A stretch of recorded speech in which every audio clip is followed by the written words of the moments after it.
Hello friends, welcome to Gita channel. இன்றைக்கி நம்ம வீடியோவில் வந்து பார்த்திங்கன்னா ரொம்பவே ஒரு ஹெல்த்தியான டீ தான் செய்ய போகிறோம். அதாவது மசாலா டீங்க. ரொம்ப ஈஸியாக பண்ணிடலாம் வீட்டில் இருக்க பொருளை வச்சு.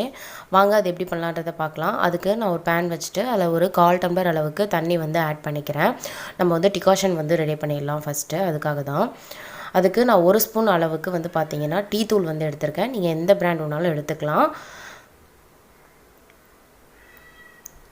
இப்போ இதை தண்ணியில் ஆட் பண்ணியாச்சு.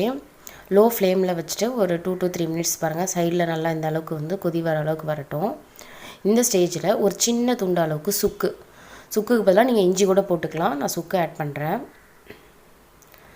அதை நல்லா தட்டி இது போல் சேர்த்துக்கோங்க. 2 ஏலக்காவை இது போல் தட்டி சேர்த்துக்கிறேன். ரொம்பவே வாசனையாக இருக்குங்க. நல்லா டேஸ்டியாக இருக்கும் டீ. இது போல் நீங்கள் ட்ரை பண்ணி பாருங்கள். ஒரு 3 கிராம்பை நான் அது போல் தட்டி சேர்த்துக்கிறேன்.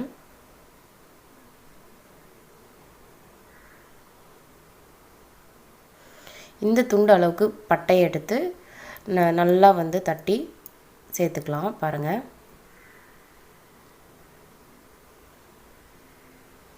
இப்போது அப்படியே லோ ஃப்ளேமில் வச்சு ஒரு 5 மினிட்ஸ் கிட்ட நல்லா கொதிக்க விட்டுருங்க. அதுக்கு முன்னாடியே டிகாஷனில் பார்த்திங்கன்னா உங்களுக்கு தேவையான அளவுக்கு சர்க்கரை ஆட் பண்ணிக்கோங்க. சர்க்கரைக்கு பதிலாக கருப்பட்டி, வெல்லம் இது போல் கூட சேர்த்துக்கலாம். நான் பார்த்திங்கன்னா 1 டம்ளர் டீ தான் பண்ணுறேன். அதுக்கு பார்த்திங்கன்னா நான் 2 ஸ்பூன் அளவுக்கு சர்க்கரை சேர்த்துக்கிறேன். இதை நல்லா கொதிக்க விட்டுடலாம். நீங்கள் டிகாஷன்லேயே சர்க்கரையை சேர்க்கறதுனால நல்லா நுர ததும்ப வரும் டீ.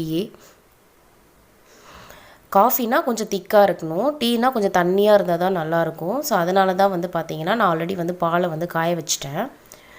காய வச்ச பாலை இப்போ இதில் நான் சேர்த்துக்கிறேன்.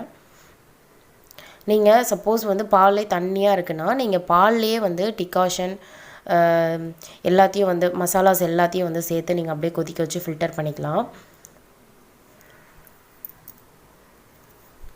பாருங்கள், இந்த அளவுக்கு நுர பொங்கி கொதி வரணும். இந்த ஸ்டேஜ் வந்ததும் ஆஃப் பண்ணிடலாம். ஆல்ரெடி நான் பாலை நல்லா காய வச்சதுனால நான் ஒரே ஒரு கொதி வந்ததும் நான் ஆஃப் பண்ணிடுறேன். நான் பசும்பால் தான் யூஸ் பண்ணுறேன். நீங்கள் பாக்கெட் பால் எந்த பால் வேணாலும் இதே ஸ்டைலில் யூஸ் பண்ணி நீங்கள் டீ போட்டு குடிக்கலாம். ரொம்பவே டேஸ்டியாக இருக்கும். பாருங்கள் எந்த அளவுக்கு நுர பொங்கி வருது. அவ்வளோதாங்க, நம்மளோட சூப்பரான அண்ட் டேஸ்டியான ஹெல்த்தியான மசாலா டீ ரெடி ஆகிடுச்சு. இதே போல் வீட்டில் ட்ரை பண்ணி பார்த்துட்டு எப்படி இருந்தது ஃபீட்பேக் கமெண்ட் பண்ணுங்கள். இந்த வீடியோ பிடிச்சிருந்தா கீதா சேனலை மறக்காமல் சப்ஸ்கிரைப் பண்ணி வச்சுக்கோங்க. தேங்க்யூ.